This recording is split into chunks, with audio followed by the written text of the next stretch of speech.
इसकी शुरुआत बंगाल में 1836 में होती है।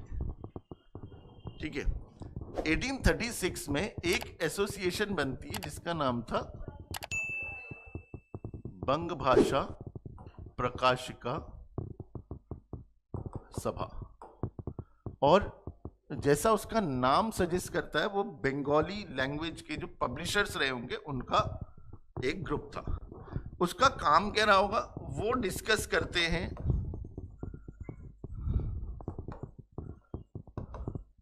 रिलेटेड टू द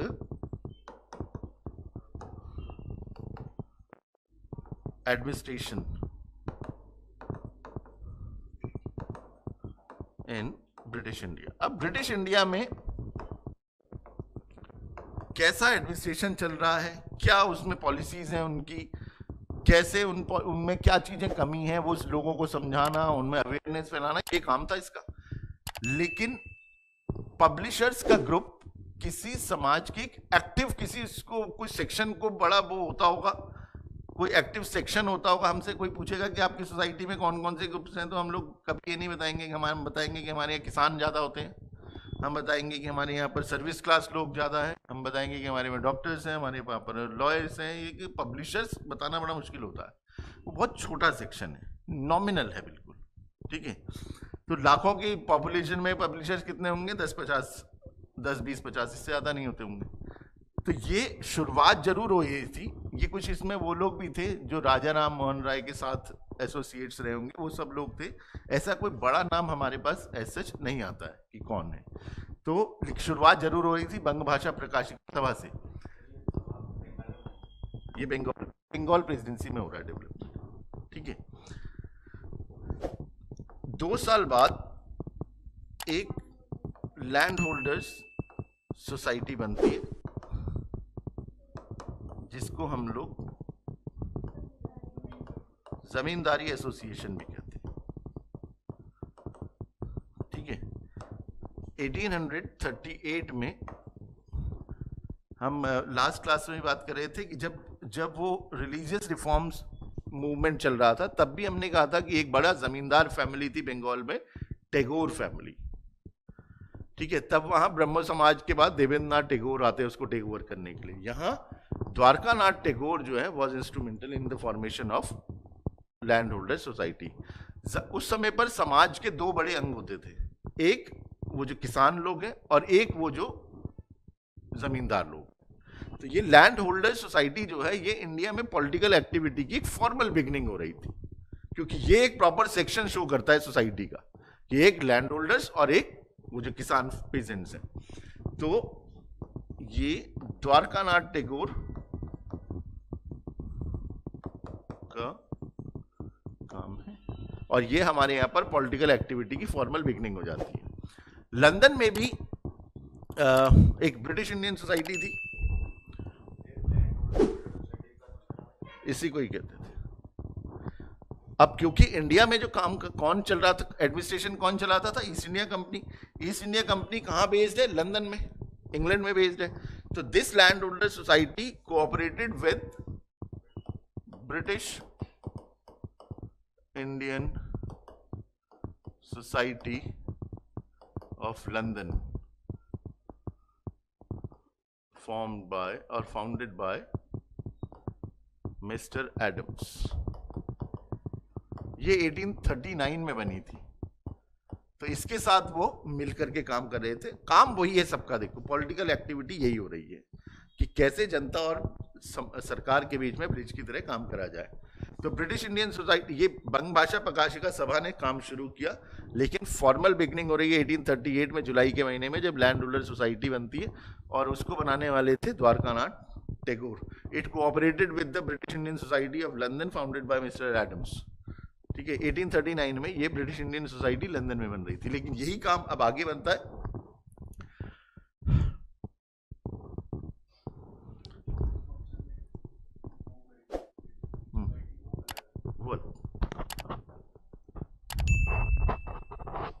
ठीक है। अब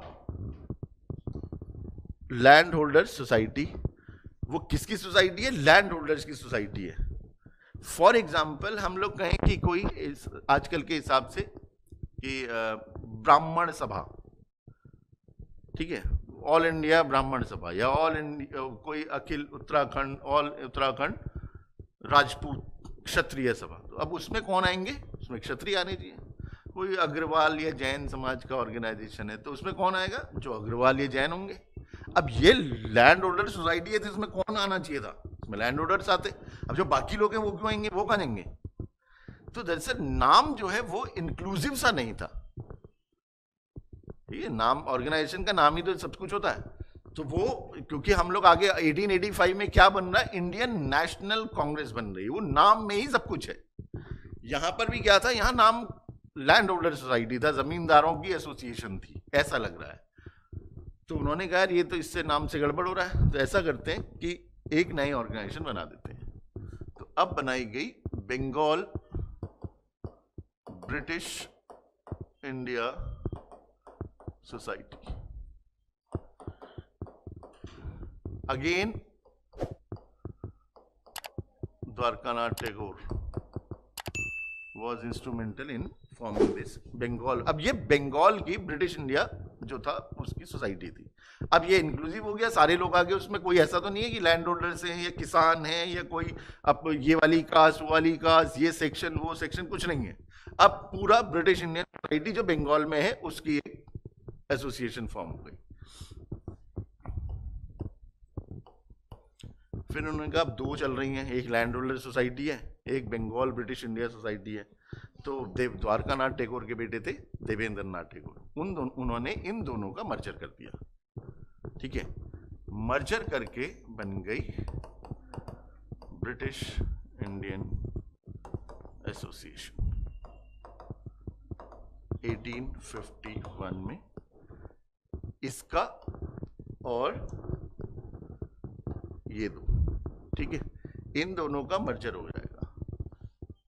Bengal British India society plus land holders society, ये दोनों फॉर्मली मर्ज होकर के बना रहे हैं ब्रिटिश इंडियन एसोसिएशन। और ये बनाने में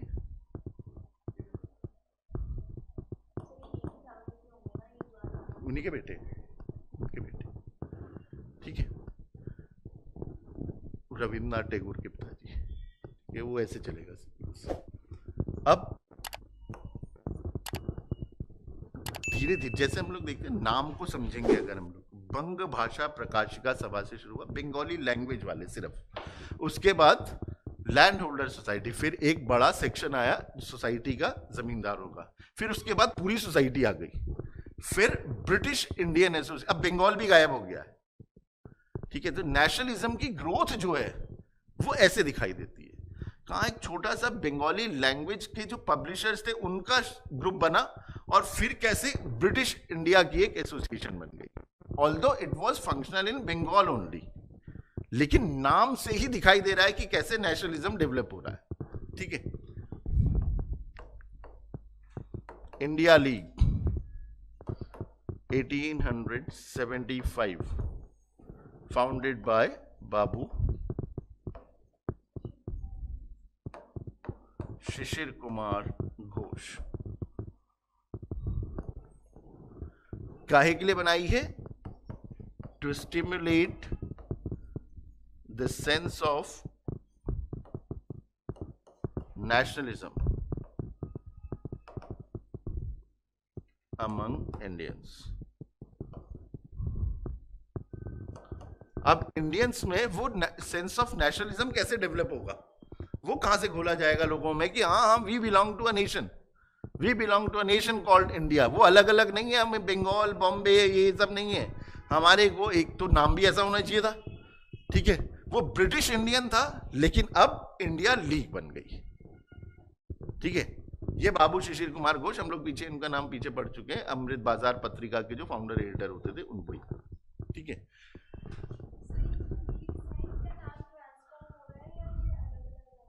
ये अलग अलग है, सब अलग अलग है, लेकिन एक हम लोग ऐसे देखें ना कि एक ऐसे सीढ़ी सी बनी है, ऐसे ग्रो कर रही है।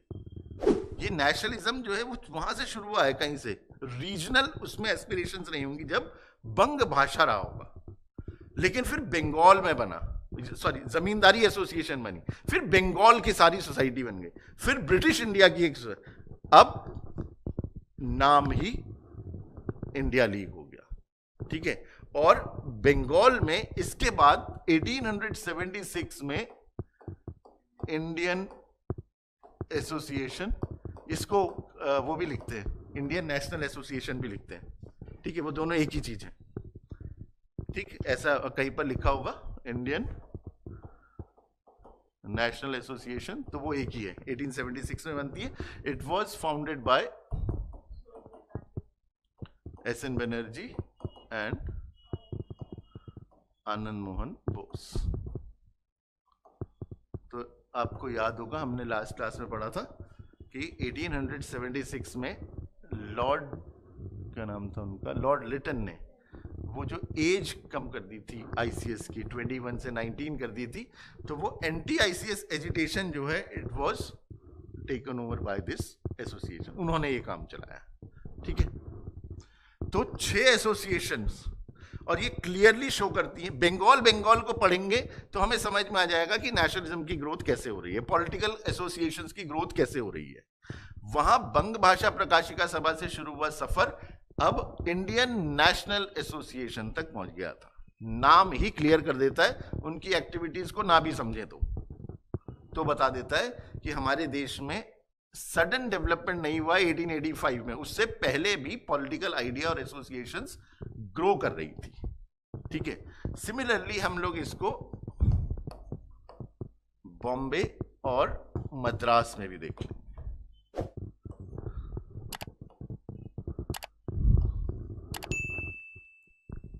ठीक है।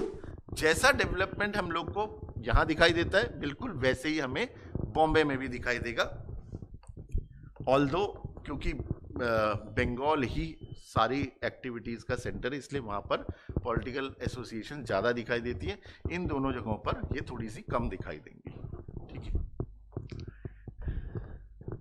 बॉम्बे में एक बनेगी बॉम्बे एसोसिएशन, ये बनी है 1852 में, अगस्त के महीने में जगन्नाथ शंकर सेठ वो इसको फॉर्म करते हैं, जगन्नाथ सेठ। बॉम्बे एसोसिएशन के बाद अगली एसोसिएशन पूना सार्वजनिक सभा 1867 में बाय जस्टिस राणा डे, ठीक है। Justice Rana day was the major, Mahagovind Rana Day, वो was a major force behind all the political activities in the western parts of the country. Poona सार्वजनिक सभा 1867 में जस्टिस महागोविंद राणा डे बनाते हैं, और उसके बाद आती है बॉम्बे प्रेसिडेंसी एसोसिएशन 1885 में। बॉम्बे प्रेसिडेंसी एसोसिएशन बनाने वाले 3 लोग थे,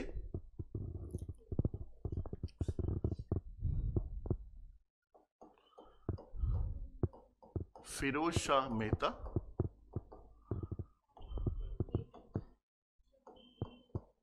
बदरुद्दीन तैयब जी एंड केटी तेलंग, ठीक है। These 3 leaders represented 3 prominent sections of the society in Bombay, Parsi, Muslims and Hindus, और इसी वजह से these 3 were called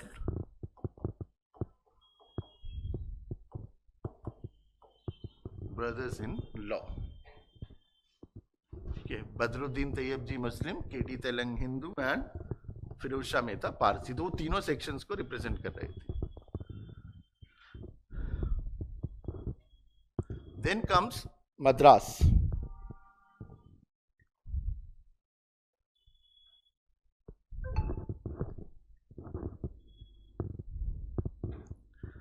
तो जैसे वहां 1851 में ब्रिटिश इंडियन एसोसिएशन बनी थी, यहां 1852 में बॉम्बे एसोसिएशन। सिमिलरली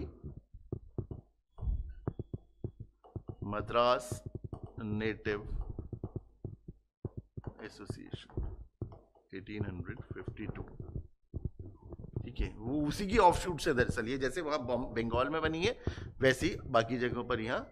और मई 1884 में मद्रास महाजन सभा,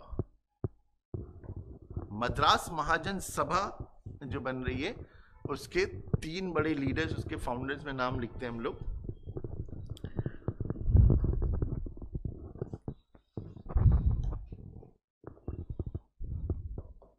एम वी राघवचारी,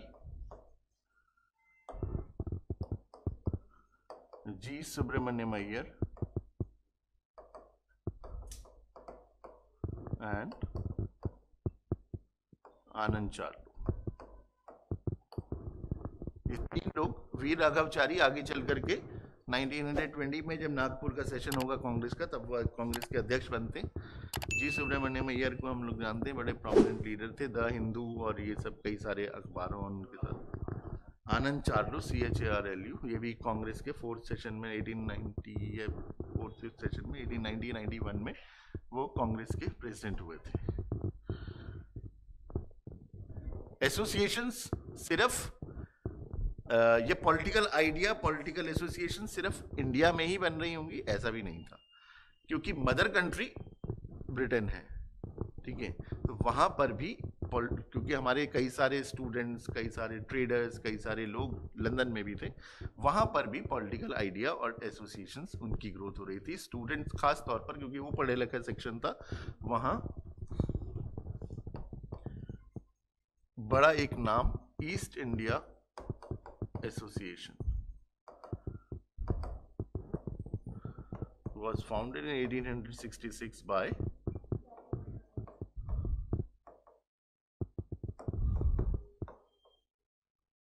ऐसे एक इंडियन क्या कमेटी भी थी। ठीक है, तो पुरुषोत्तम मुदलियार, दादा भाई नौरोजी, ये लोग बड़े नाम थे जो वहां पर स्टूडेंट्स और लोगों को ऑर्गेनाइज करें। ठीक है, ये एसोसिएशंस इंडिया में भी बन रही थी और अब्रॉड में भी बन रही थी। मदर कंट्री हमारी ब्रिटेन थी, इसलिए पॉलिटिकल एक्टिविटी ब्रिटेन में ही दिखाई देगी। ठीक है, ये बजाय इसके कि हम लोग कहें कि यूरोप में और जगहों पर भी हो रहा होगा। ठीक है, तो और जगहों पर भी एक्टिविटी चलेंगी जब वो वहां से भागेंगे। ठीक है, वर्कर्स कहाँ हैं, पॉलिटिकल वर्कर्स कहाँ हैं, वो ब्रिटेन में ही रहेंगे, लेकिन जब उन पर क्रैकडाउन होगा पुलिस का तब वो वहां से इधर उधर होंगे। तब हम लोग को पेरिस में भी दिखाई देगा, तब हम लोग को यूएस में भी दिखाई देगा, कनाडा में भी दिखाई देगा, और यूएस के अलग अलग, जर्मनी में और जगह यूरोप के अलग अलग पार्ट्स में भी दिखाई देगा। ठीक है, तो लेकिन शुरुआत जो है वो मेनली ब्रिटेन से हो रही है, लंदन में बन रही है, याद में रखना, एग्जाम में क्वेश्चन पूछा हुआ है पहले भी है। लेकिन 1885 आएगा और 1885 में इंडियन नेशनल कांग्रेस बनेगी, लेकिन उससे पहले क्या नेशनल कैरेक्टर नहीं था। तो यहां नाम से तो दिख रहा है। ठीक है, बॉम्बे, बंगाल, मद्रास में हम लोग देख रहे हैं कि जब और खास तौर पर बंगाल में India league, Indian national association बन चुके हैं। लेकिन 1885 से ठीक पहले, in the year 1883, 2 important association बनी है। एक इंडियन नेशनल कॉन्फ्रेंस और एक बनी है यूनाइटेड इंडिया कमिटी। देखो दोनों के नाम भी कैसे हैं, वो भी नेशनल है। इंडियन नेशनल कॉन्फ्रेंस वैसी है और यूनाइटेड इंडिया कमेटी भी यूनाइटेड है। तो ये बनाने वाले 1-2 SN बनर्जी थे और ये WC बनर्जी। अब जरूरत थी कि इतने सारे एसोसिएशन पूरे देश में बने हुए हैं। अब ये तो हमने गिनती के नाम लिखे हैं, छोटे और कई रीजनल नामों के साथ बहुत सारे एसोसिएशंस रहे होंगे। ये वो नाम है जो हमने 3 प्रेसिडेंसी थी 3 जगहों पर लिख ली है। लेकिन ऐसे कई सारे रहे होंगे तो उन्होंने कहा अरे ऐसे तो अलग अलग डायरेक्शन में काम करते रहेंगे तो नेशनलिज्म कैसे आएगा और नेशनल मूवमेंट आगे कैसे बढ़ेगा। तो ऐसा करते हैं कि इन सबको एक कर दिया जाए। ये दोनों जो बन रही हैं 1883 में, ये वही एफर्ट है कि कैसे इन सारी छोटे छोटे ऑर्गेनाइजेशन को हम मिला करके नेशनल कैरेक्टर दे सकें। ठीक है, लेकिन मुश्किल क्या थी कि जब ये दोनों कौन है, बंगाली हैं, बंगाल का कोई आदमी बनाएगा तो बोलेंगे कि जी वो बॉम्बे वाले क्यों मानेंगे और मद्रास वाले क्यों। ये जो हमारे यहाँ पर रीजनल डिस्पैरिटीज दिखाई देती है नेशनल कैरेक्टर में, वो ये है। उन्होंने कहा ऐसा ये बनाएगा तो वो नहीं आएंगे, वो बनाएगा तो ये नहीं आएंगे, ये बनाएगा तो वो नहीं आएंगे। तो ऐसा करते हैं कि हम कुछ कोई और इनिशिएटिव लेता तो शायद वो सक्सेसफुल होता, और ऐसा ही हो भी जाता है। तो जब हम लोग इंडियन नेशनल कांग्रेस की बात करते हैं तो Indian national Congress was founded bye जो एक रिटायर्ड सिविल सर्वेंट थे और अंग्रेज थे। ठीक है, तो कांग्रेस को बनाने में किसी अंग्रेज का हाथ था, और वो शायद जैसे वो था क्या कहते हैं आपका गोपाल कृष्ण गोखले की वो जो लाइटनिंग कंडक्टर थ्योरी है, दरअसल उनको एक कैटलिस्ट चाहिए था। ठीक है, कि जिस पर कोई क्वेश्चन ना कर सके। जैसे अभी हम लोग बात करें कि यार वो बनाएंगे तो वो दूसरे वाले उसको क्वेश्चन कर सकते, यहां कोई क्वेश्चन नहीं कर सकता था। उन्होंने कहा कि ऐसा करते इसको हम लोग कैटलिस्ट की तरह इस्तेमाल कर लेते हैं, और जब बन जाएगा फिर उस कैटलिस्ट का काम तो यही होता है, रिएक्शन को इनिशिएट करना और फिर उसके बाद साइड हो जाना। तो वैसे ही हम लोग एक बार ये रिएक्शन इनिशिएट तो कर देते हैं नेशनल वाली, फिर उसके बाद जब उसका काम खत्म फिर वो अलग हो जाएगा। तो ये काम इंडियन नेशनल कांग्रेस बनाते वक्त ये इन लोगों के होते हुए भी, और जितने नाम हमने पीछे पढ़े हैं, चाहे वो साउथ में हमने जी सुब्रमण्यम अय्यर, आनंद चार्लू, वी राघवचारी, बाकी लोग भी रहे होंगे, ऐसे 2-3 नाम तो हम लोगों ने लिखे। सिमिलरली बॉम्बे में हम लोगों ने उनका नाम लिखा है, जस्टिस राणा डे का, या बाकी और लोगों का भी, और उधर बंगाल में भी। उन्होंने कहा कि ऐसा है कि ये इन सब के होने के बावजूद भी आईएनसी के फाउंडर एओ ह्यूम ही रहेंगे, क्योंकि उनके नाम को लेकर के कोई क्वेश्चन ना करता। ठीक है, तो अलग अलग थ्योरीज हैं कांग्रेस के इवोल्यूशन को लेकर के, एक बार हम लोग वो भी डिस्कस करेंगे एक शॉर्ट में। सबसे पहले आईएनसी का फाउंडेशन देख लेते हैं। ठीक है, तो जैसा अभी हम लोगों ने देख लिया कैसे ग्रेजुअली एक नेशनल कैरेक्टर आना ही था। ह्यूम जो है वो एक लिबरल थे, और ऐसा किताबों में जगहों पर अलग अलग थ्योरीज लिखी जाती हैं। वो जाके डफरिन से कहते हैं कि जी मुझे कुछ डिवाइन इंटरवेंशंस हो रही हैं कि मुझे इंडियन के लिए कुछ करना है, और ये सब बातें कह करके डफरिन को, वो डफरिन उस समय पर वाइसराय थे, वाइसराय से वो परमिशन ले लेते हैं, और फिर उसके बाद जितने भी इंडिया में छोटे माइनर मेजर जो ऑर्गेनाइजेशन थे उनके साथ कोऑर्डिनेट करके वो कहते हैं कि हम लोग एक मीटिंग करते हैं और एक नेशनल प्लेटफॉर्म मिलना चाहिए। तो वो सब एक नेशनल प्लेटफॉर्म तैयार करते हैं और उसका नाम रखते हैं इंडियन नेशनल कांग्रेस। इसकी पहली मीटिंग 28 दिसंबर 1885 को, वैसे तो ये meeting was propose earlier in Pune, लेकिन पुणे में लास्ट टाइम पर कोई एपिडेमिक फैलने के कारण फिर उसका वेन्यू 11th आवर पर चेंज कर देते हैं।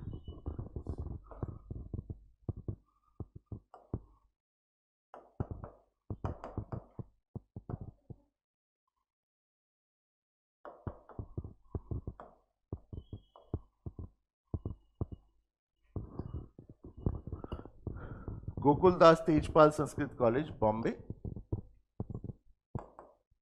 It was attended by 72 delegates from all over the country.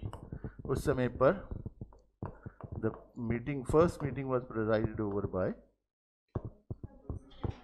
W.C. Banerjee.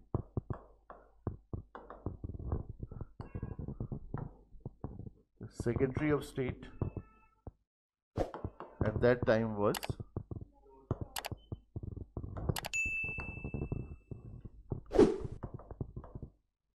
Viceroy was Lord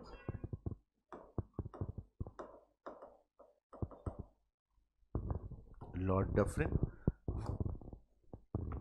पहली मीटिंग होती है और पहली मीटिंग में कुछ ऑब्जेक्टिव्स भी क्लियर हो जाते हैं. ठीक है, कांग्रेस का काम क्या है?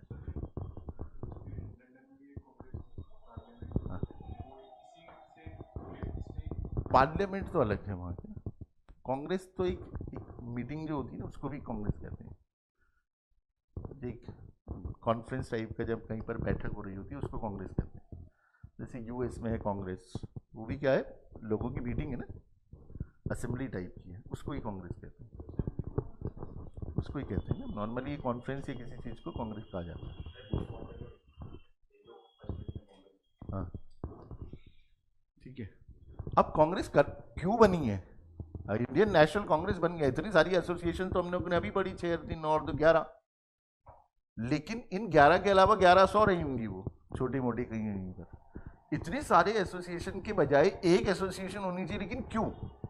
तो उसके कुछ ऑब्जेक्टिव्स भी होने चाहिए थे। तो ऑब्जेक्टिव्स में उन्होंने क्लियर कर दिया कि हम लोग ऐसा करेंगे कि कैसे ये जो अलग अलग जगहों पर एसोसिएशंस हैं उनके बीच में कोऑर्डिनेशन होना चाहिए।